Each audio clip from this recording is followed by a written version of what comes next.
마태복음 3장 1절에서 10절 말씀, 저와 여러분이 한 절씩 교독하겠습니다. 제가 먼저 1절 읽습니다. 그때에 세례 요한이 이르러 유대 광야에서 전파하여 말하되, 그는 선지자 이사야를 통하여 말씀하신 자라. 일러스되 광야에 외치는 자의 소리가 있어 이르되, 너희는 주의 길을 준비하라, 그가 오실 길을 곧게 하라 하였느니라.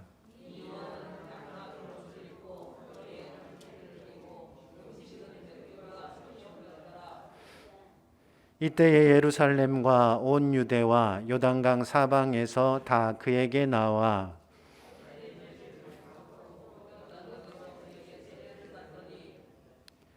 요한이 많은 바리새인들과 사두개인들이 세례 베푸는 데로 오는 것을 보고 이르되, 독사의 자식들아, 누가 너희를 가르쳐 임박한 진노를 피하라 하더냐.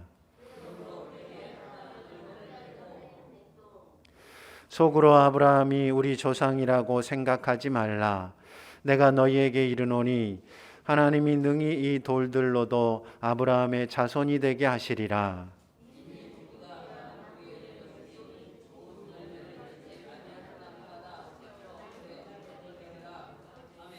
아멘. 오늘은 대림절 두 번째 주일입니다. 대림절 두 번째 주일에 키는 초의 이름은 회개입니다. 회개의 초이죠. 저번 주에는 우리가 희망의 초를 밝혔고요. 이번 주에는 이제 회개의 초, 하나님 앞에 어떻게 준비할 것인가를 돌아보는 주가 바로 두 번째 주라고 할 수 있겠습니다. 눈이 잘 안 보여서 잠깐 안경을 쓰도록 하겠습니다. 이해해 주십시오.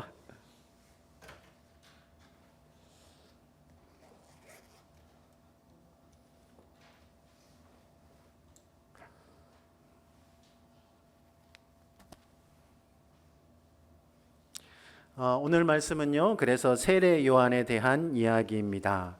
여러분이 잘 아시는 것처럼 세례 요한은 사람들이 예수님 맞을 준비를 시킨 선지자입니다. 우리 1절 말씀 함께 읽습니다. 1절입니다. 시작. 그때에 세례 요한이 이르러 유대 광야에서 전파하여 말하되. 아멘. 오늘 말씀이 그때에라는 말로 시작이 됩니다. 보통 그때에라고 한다면 그 앞에 어떤 이야기가 나오고 그 일이 일어난 어떤 때, 그때에라고 이야기하는 것이 보통의 방식입니다. 그런데 오늘 말씀 이야기 앞에는요, 예수님이 태어나시고 우여곡절 끝에 나사렛에 가셔서 정착하셨다, 그런 이야기가 나옵니다. 그리고 난 다음에 세례 요한 이야기가 나오니까 이 사이는 거의 한 30년 가까이 시간적인 차이가 있는 것이죠. 그러니까 그때에라는 말이 어울리지 않는 부분이 바로 이 부분이라고 할 수 있습니다. 그래서 이 그때라는 말은 참 이해하기 어렵다라고 하여서 이 성경학자들끼리도 이 그때가 무슨 말인지에 대하여서 의견이 분분합니다. 원래 이 그때에라는 말은요, 구약의 선지자들이 쓰던 말인데, 하나님이 악한 세상을 심판하시고 자기 백성을 구원하러 오시는 결정적인 때를 일컫기 위해서 그때에라고 이 말을 썼습니다. 그래서 구약 성경을 찾아보면 선지자들이 한 말 중에 그날 후에 혹은 그날에는 이라고 번역된 부분들이 있는데, 바로 그것이 이 그때에를 나타내는 말입니다. 모두가 다 하나님이 세상을 심판하시고 자신의 백성을 구원하시는 때, 그 날을 나타내는 표현이라고 할 수 있습니다. 지난주에도 비슷한 말을 우리가 살펴보았는데, 말이래, 여호와의 전에 산이라고 할 때 그 말이래라는 말이 바로 같은 표현이라고 할 수 있습니다. 이 말에 또 다른 명칭이 있는데요, 하나님께서 직접 심판하시고 구원하신다고 하여서 여호와의 날이라는 이름이 붙어 있습니다. 그래서 구약 성경을 읽으실 때 여호와의 날이라고 있다라고 하시면 그거는 어떻게 이해하시냐면 하나님께서 세상을 심판하시고 악한 세상을 심판하시고 자신의 백성을 직접 구원하시는 날이다라고 이해하시면 되겠습니다. 강력한 힘을 지닌 수많은 제국들에 둘러싸여서 끝없이 고통받던 이스라엘 백성들은 하나님이 오셔서 이 악한 세상을 심판하시고 자신들을 구원해 주실 그 날을 간절히 기다렸습니다. 그 기다림이 본격적으로 시작된 게 언제냐면 아수르에 의해서 이스라엘이 멸망당했을 때, 그리고 자신들이 포로로 끌려갔을 때, 그러니까 기원전 720년부터 그 기다림이 시작이 되어졌습니다. 나라도 뺏기고 고향도 뺏기고 재산도 뺏기고 자유도 뺏겼으니 하나님이 오실 날, 하나님이 오셔서 이 우리를 괴롭히는 이 나쁜 사람들을 다 벌 주시고 우리를 구원해 주실 그날을 얼마나 기다렸겠습니까? 그런 기다림이요 얼마나 이어졌냐면 아들의 아들의 아들의 아들의 아들의 아들의 아들의 아들의 아들의 시대까지 이어졌습니다. 몇 번 할게요. 셀 수 없을 만큼 오래 갔다는 겁니다. 700년이 넘어가면 몇 대가 이어지는 겁니까? 그렇죠. 보통 한 대를 30년으로 치자면 20대 이상, 한 25대 이상 지나간 시간입니다. 그래서 750년이 지난 어느 날 마침내 하나님이 그들을 찾아오신 겁니다. 오늘 말씀 마태복음 3장 1절에 그때에라는 말은 바로 그것을 나타내기 위해서 쓰여진 표현입니다. 이스라엘 백성들이 750년 동안 하나님이 세상을 심판하시고 자신들을 구해줄 그 날을 기다려왔는데 바로 그때가 왔다라는 것을 보여주기 위해서 나타난 표현, 그런 선언이라고 할 수 있겠습니다. 그리고 그날이 시작되었음을 보여주는 또 하나의 모습이 바로 세례 요한입니다. 성경이 세례 요한에 대해서는 두 가지를 분명하게 이야기해 주고 있는데, 하나는 유대 광야에서 하나님의 말씀을 선포했다는 것이고, 또 하나는 낙타 털옷을 입고 가죽띠를 띠고 메뚜기와 석청을 먹었다라는 이 사실입니다. 먼저 광야에서 하나님의 말씀을 선포했다라는 것은 이사야 선지자의 예언이 이루어졌다라는 말입니다. 750년 전 이사야 선지자는요, 하나님께서 자기 백성을 구원하시려고 오시는 때에는 광야에서 외치는 소리가 있을 것이다 라고 예언했습니다. 그러니까 지금 세례 요한이 광야에서 하나님께서 오실 것을 준비하라라고 외치는 그 소리는 바로 이사야 선지자가 예언했던 그때가 지금 다가왔음을 보여주는 것이라고 할 수 있습니다. 그 예언이 성취되었다. 그래서 광야에서 세례 요한이 소리 질렀다라고 이야기하는 겁니다. 또 하나는 낙타 털옷과 가죽띠입니다. 이 낙타 털옷과 가죽띠를 입은 유명한 선지자가 있는데 누굴까요? 예, 엘리야입니다. 구약 성경에서 가장 위대한 선지자를 꼽으라면 엘리야인데, 엘리야의 복장이 바로 그와 같았습니다. 낙타 털옷을 입고 띠는 가죽띠를 띠고 있었던 것, 이것이 바로 엘리야 선지자의 복장입니다.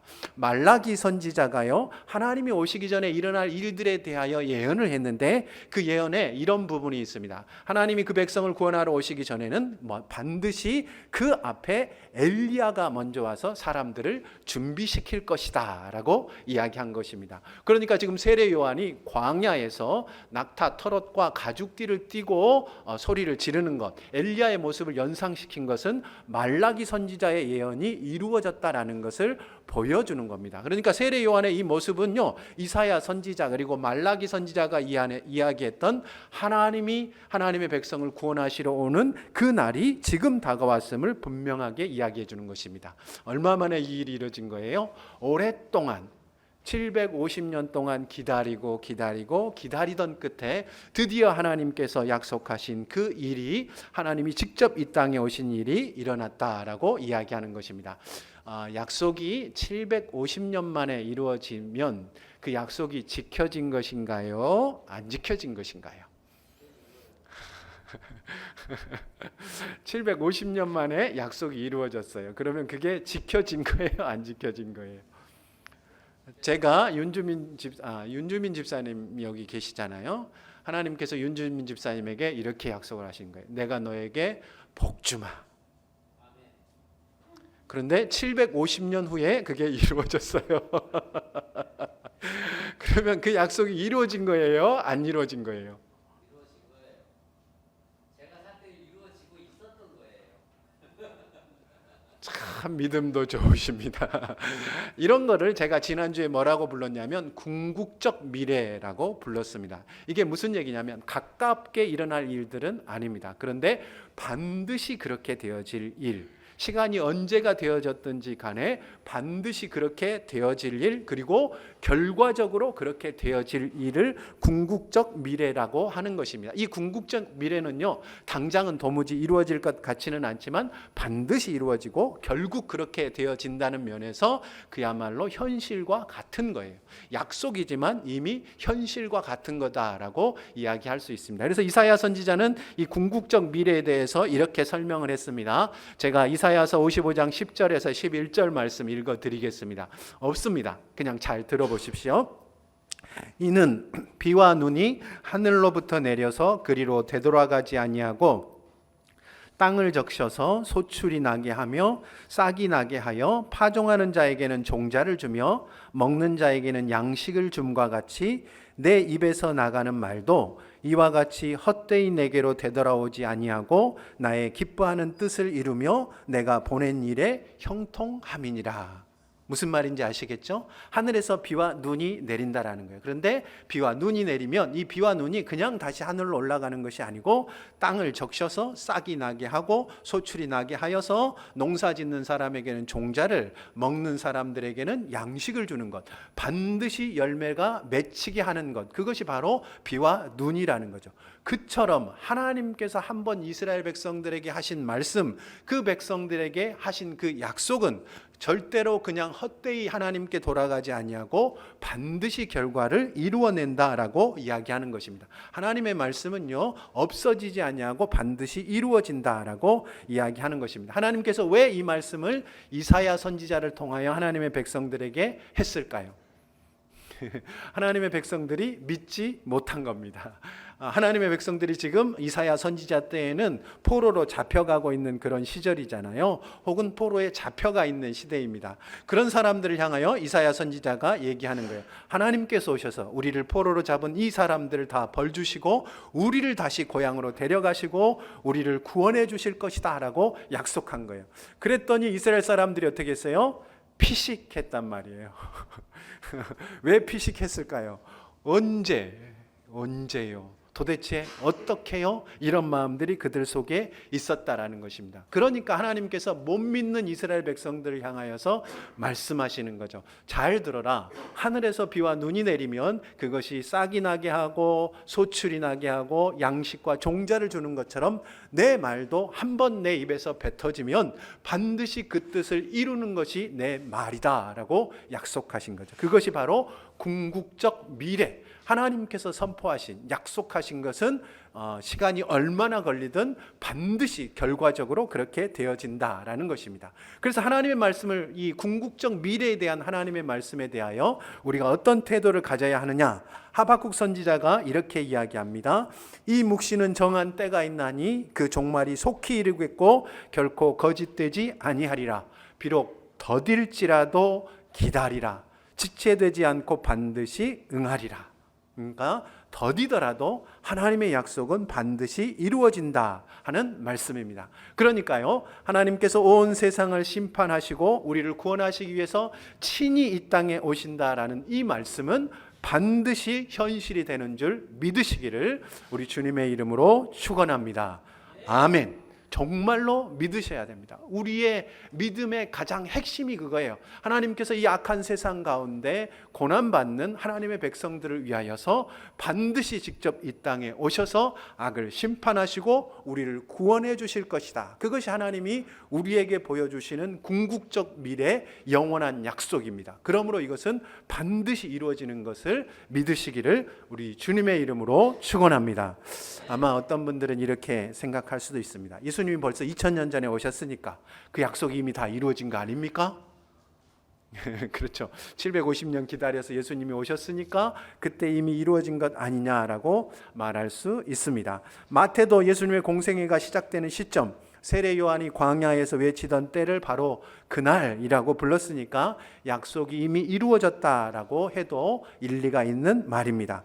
그런데 우리 성경에 그때에라고 번역된 이 헬라어는요, 원래의 의미들을 따라서 직역해 보면 그 날들에라는 뜻입니다. 한 날을 말하는 것이 아니고 여러 날들을 말하는 거예요. 구약의 선지자들이 말한 말 역시 마찬가지입니다. 다들 그 날들이라는 의미입니다. 하나님이 세상을 심판하시고 그 백성을 구원하시는 일은 어느 한 시점에 한 번에 이루어지는 것이 아니고 역사의 오랜 과정을 거쳐서 하나하나 이루어져 간다, 그런 말씀입니다. 그래서요, 아까 윤주민 집사님이 이미 하나님이 복 주신 것이 시작된 것입니다 라고 하신 말씀이 맞다 틀리다?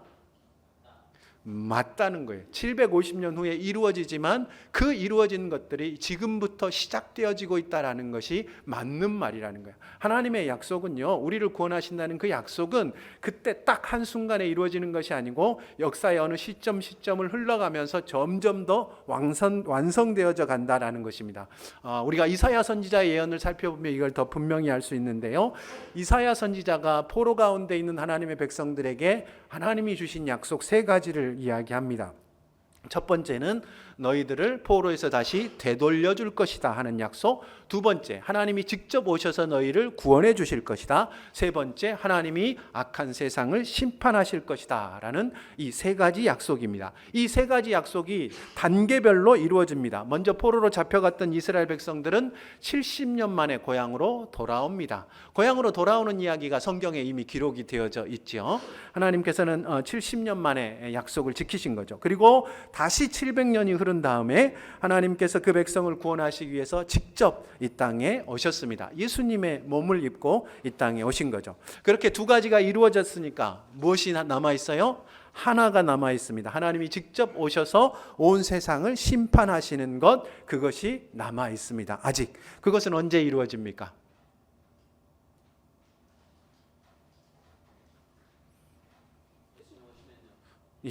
다시 오시면.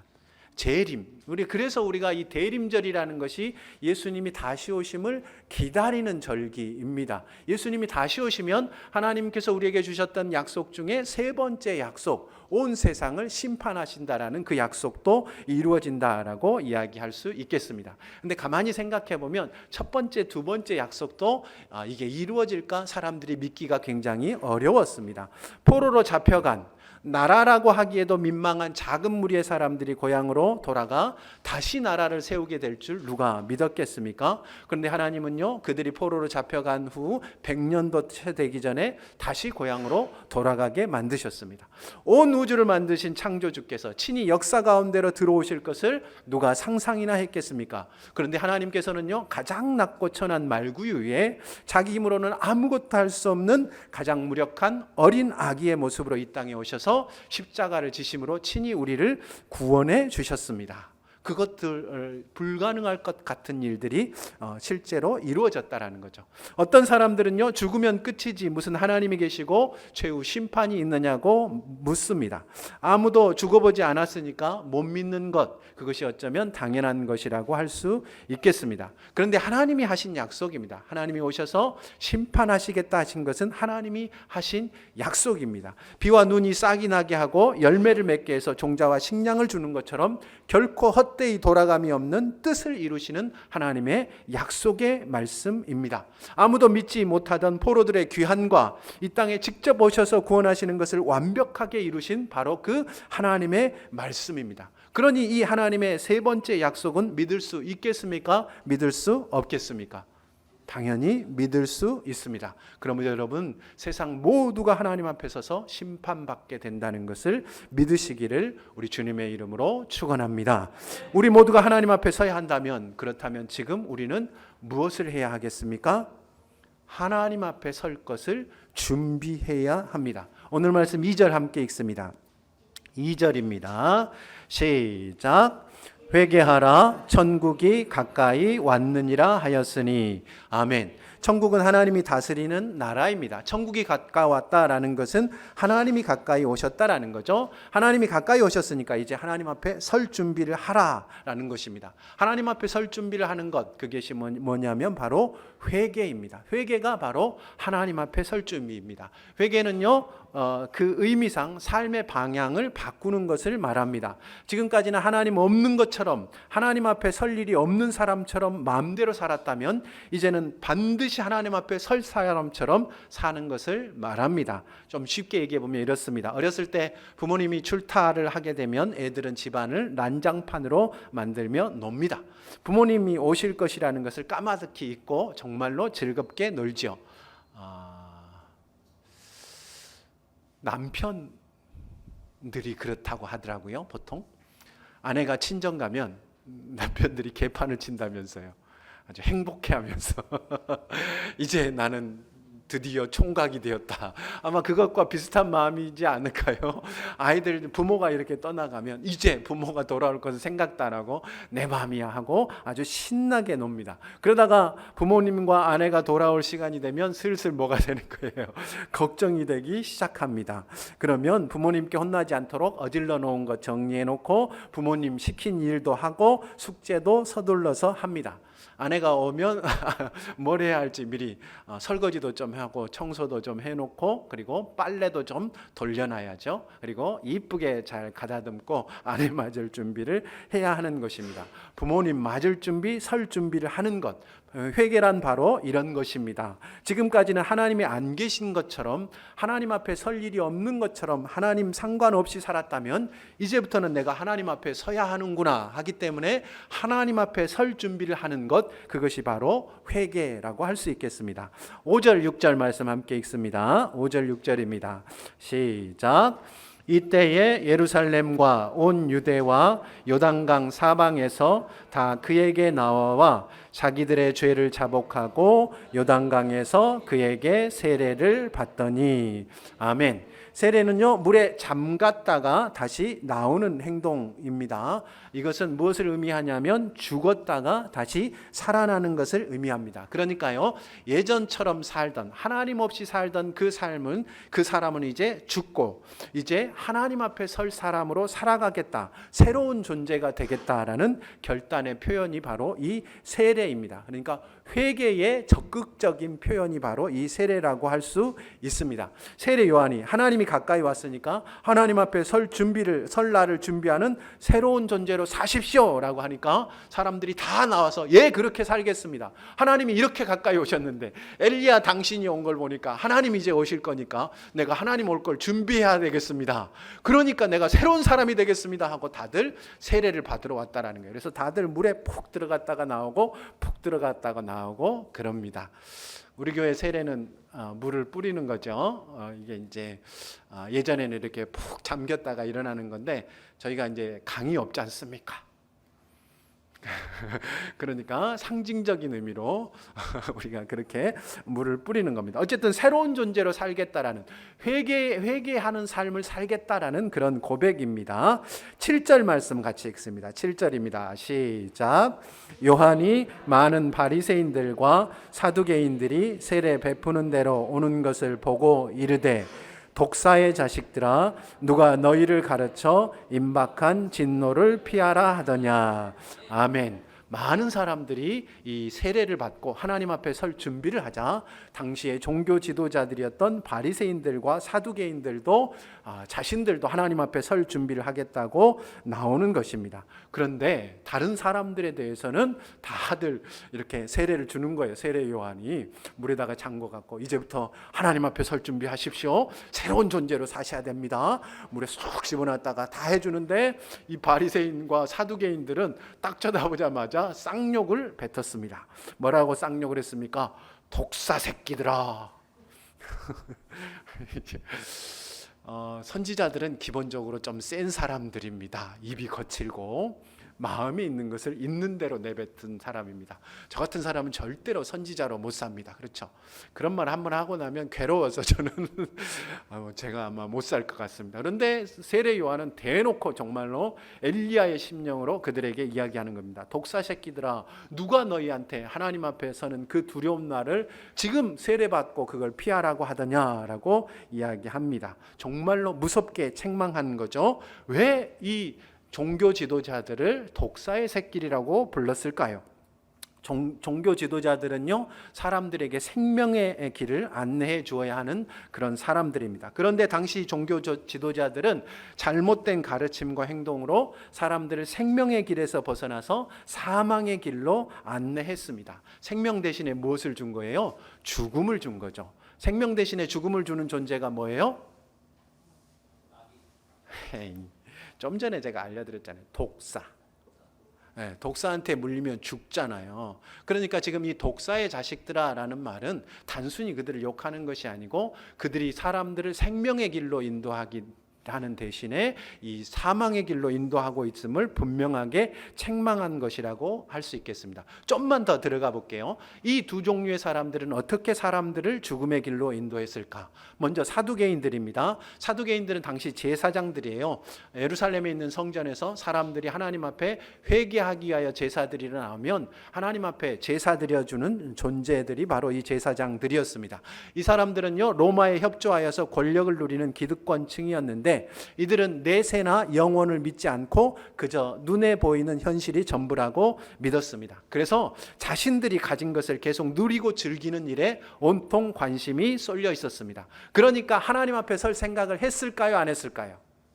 지금 내가 누리는 것을 계속 누리는데 온통 관심이 있는데, 내가 받은 복 누리고 계속 유지하는 데 관심이 있는데 나중에 하나님 앞에 설 생각을 할 리가 없는 존재들이었다라는 거죠. 반면에 바리새인들은요, 율법을 지키는 일에 정말로 열심을 낸 사람들입니다. 열심을 내는 것, 특별히 율법에, 하나님의 말씀에 열심을 내는 것 정말로 좋은 일입니다만은 율법이라는 것이 열심을 낸다고 해서 다 지킬 수 있는 것이 아닙니다. 예를 한번 들어보죠. 예수님이 이렇게 얘기하시잖아요. 형제를 향하여 노하는 자마다 살인하는 것이고 여자를 보고 음욕을 품는 자마다 간음하는 것이다. 그렇죠? 그러니까 살인 안 하고 간음 안 하려면, 이 계명을 지키려면 어떻게 해야 돼요? 마음에 뭐가 없어야 돼요? 화가 없어야 돼요. 그죠? 마음에 화내는 사람은 이미 살인하는 사람이니까. 그리고 마음에 음욕이 없어야 돼요. 여자를 보아도 뭐처럼 봐야 돼요?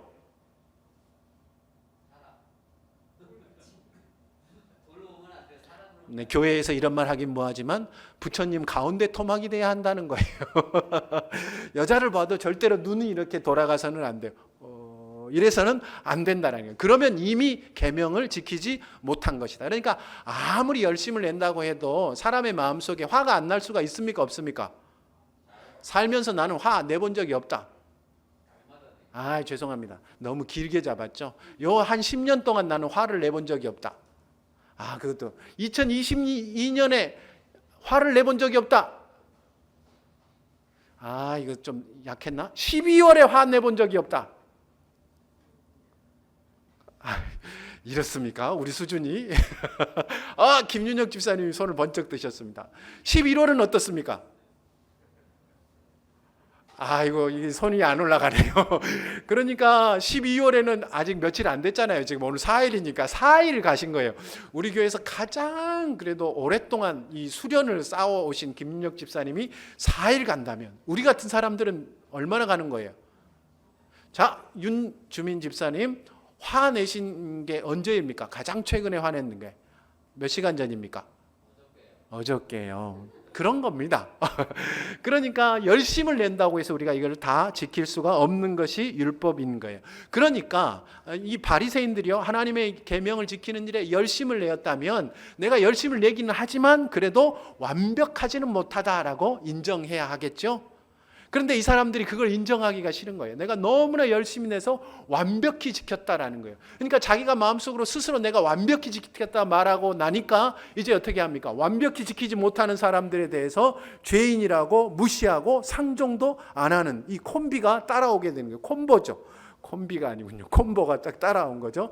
내가 열심히 노력하지만 완벽히 지키지 못한다라는 것을 인정하고 나면 내가 다른 사람이 내가 잘 못 지키니까 다른 사람도 불쌍히 여겨줄 줄 알게 되어지는 거거든요. 근데 내가 열심을 내는데 열심을 내서 완벽히 지켰다라고 말하는 사람은요, 다른 사람이 그렇게 완벽히 못 지키는 걸 보면서 불쌍히 여기는 것이 아니고 나는 다 지켰는데 왜 너는 못 지켜라고 그 사람을 오히려 이렇게 함부로 대하게 되어지는 그런 결과를 가져온다라는 것입니다. 근데 이게 바로 바리새인들의 모습이었다라는 거예요. 이 사람들의 오류가 뭐겠습니까? 계명을 지키고 안 지키고는 누가 판단하는 거예요? 하나님이 판단하는 거예요. 그런데 이 사람들은 계명을 지키고 안 지키고의 판단을 누가 할 거라고 생각한 거예요? 자기 스스로. 그리고 사람 눈에 그렇게만 보이면 된다라고 이 사람들이 생각을 했다라는 거예요. 그러니까 이 사람들은 하나님의 계명을 지킨다고 하면서 하나님 앞에 설 준비를 하고 있는 거예요, 안 하고 있는 거예요? 안 하고 있는 거예요. 잘 들으셔야 돼요, 여러분. 이 사두개인과 바리새인들이 어떤 사람들입니까? 사두개인은요, 날마다 수도 없이 하나님 앞에 제사하는 사람, 예배하는 사람입니다. 하나님을 예배하는데 하나님 앞에 설 준비는 하나도 안 해요. 미치겠는 거 아닙니까, 이거야? 이게 제정신입니까? 내가 하나님 앞에 제사드리고 하나님 앞에 날마다 예배하고 다른 사람 대신해서 함께 예배해 주는 사람이에요. 정말로 거룩한 사람 한 사람 꼽으라면 바로 이 제사장입니다. 요런 옷 입은 사람 조심해야 돼요. 그래서 딱 보시면 아시겠죠. 요런 옷 입은 사람은 정말로 조심해야 돼요. 하나님 앞에 날마다 제사를 드리는데 하나님 앞에 설 준비는 전혀 안 하는 사람. 뭐 하는 사람이에요? 바리새인들은 어떤 사람입니까? 하나님의 계명을 정말 목숨 걸고 지키는 사람들이잖아요. 그런데 놀랍게도 하나님 앞에 설 준비는 전혀 안 하고 있습니다. 와.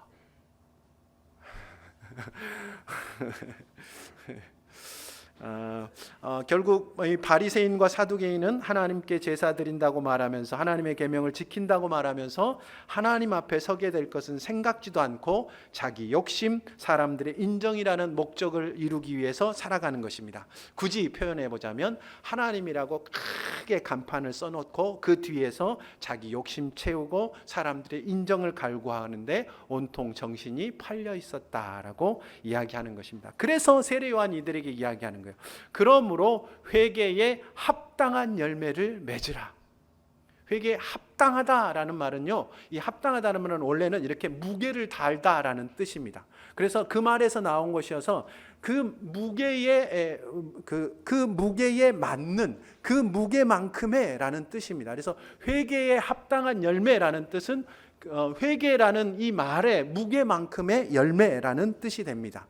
그러니까 회개라고 말하지 않고 회개라는 말이 가지고 있는 그 무게만큼의 열매를 필요로 한다, 그런 뜻입니다. 예수님이 이것을 이렇게 설명하셨어요. 그들의 열매로 그들을 알지니 가시나무에서 포도를 엉겅퀴에서 무화과를 따겠느냐라는 거예요. 나무가 어떤 나무인지 우리는 어떻게 알 수 있습니까? 그게 맺는 열매를 보면 알 수 있는 거예요. 포도가 열리면 그게 포도나무고 무화과가 열리면 그게 무화과나무라는 거예요. 생긴 것은 딱 감나무인데 사과가 열리면 이거는 감나무입니까? 사과나무입니까?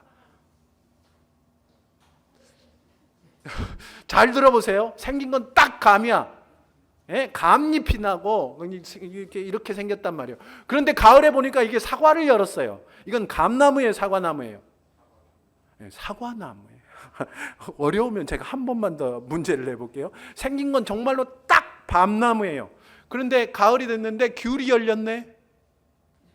이건 밤나무예요, 귤나무예요? 귤나무예요. 무슨 얘기인지 아시겠죠? 열매가 그 나무를 결정하게 되어진다라는 것입니다. 세례도 받았고 주일도 지키고 겉모양은 영락없는 하나님의 백성이에요. 오늘 어디 가요? 교회 가야지. 주일인데 교회 가야지. 와가지고 딱 예배하고 영락없이 하나님 백성이죠. 나 하나님 예배해. 겉모양은 영락없이 하나님 백성인데 욕심쟁이에다가 나쁜 말, 못된 짓만 한다면 하나님 백성입니까? 아닙니까?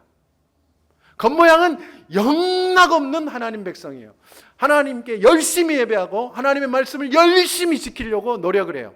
근데 하나님 만날 준비는 전혀 안 돼 있으면, 안 하고 있다면 이 사람은 하나님 백성이에요, 아니에요?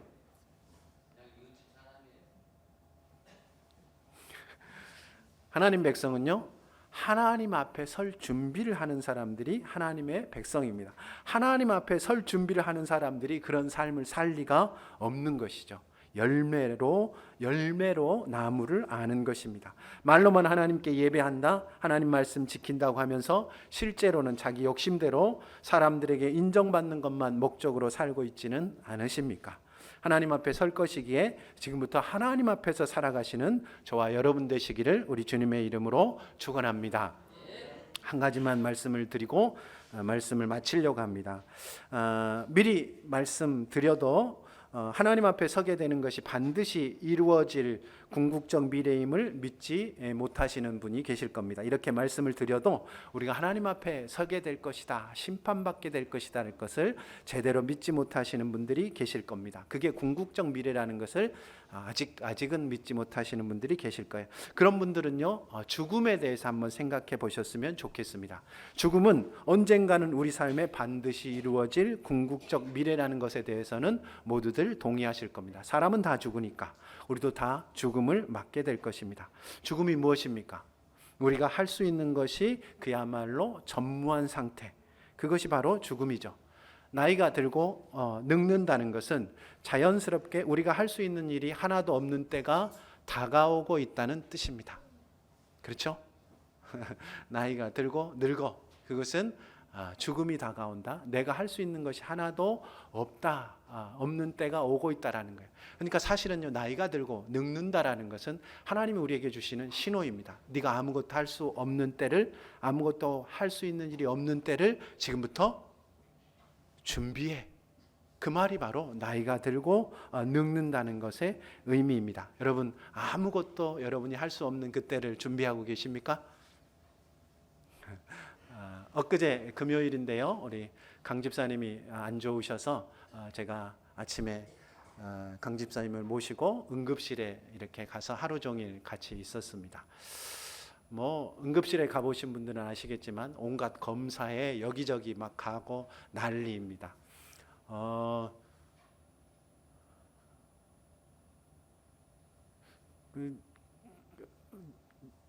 하루 종일 이제 제가 같이 있었는데, 아침부터 밤 늦게까지 계속 같이 있었는데, 강 집사님은 너무 편안하게 주무시더라고요.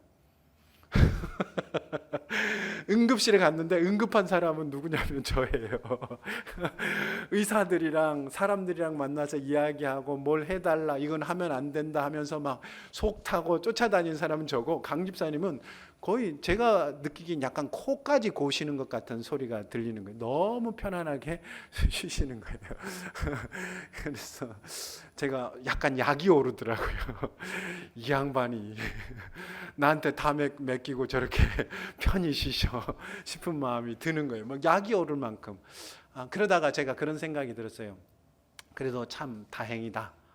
강 집사님이 손발도 못 움직이시고 말씀도 못 하시잖아요. 그런데 저라도 있어서, 그죠? 대신 다 해주니까, 누군가 옆에 있으니까 너무 다행이다 싶더라고요. 그래서 제가 이분이 너무 잠만 자는 것 같아서 정말 자시는지 싶어가지고 손을 이렇게 한번 딱 잡았어요.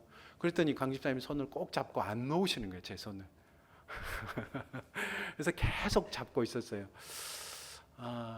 말씀은 안 드렸는데 제 마음속으로 이런 생각이 들었습니다. 집사님, 여기 있는 동안에는 제가 손 잡아 드릴 수 있습니다. 집사님의 마지막 순간까지 제가 손 잡아 드릴 겁니다. 그런데 그 다음에는 어떻게 하셔야 하는지 아시죠? 제가 더 이상 손 잡아 드리지 못할 때가 올 겁니다. 그때에 주님을 찾으십시오. 주님께서 집사님 손 잡으시고 주님의 나라로 인도하실 것입니다. 우리 인생에는요, 우리가 아무것도 할 수 없는 때가 곧 다가옵니다. 그때 우리 손 잡아주는 사람이 있으면 정말 좋겠는데, 이 땅에서 말고 그 다음 너머에서도 우리 손 잡아주고 우리 일을 대신 다 해주실 분이 있으면 그것만큼 행복한 일이 없으실 겁니다. 여러분, 궁극적 미래를, 하나님 앞에 설 날을 준비하며 사시기를 우리 주님의 이름으로 축원합니다.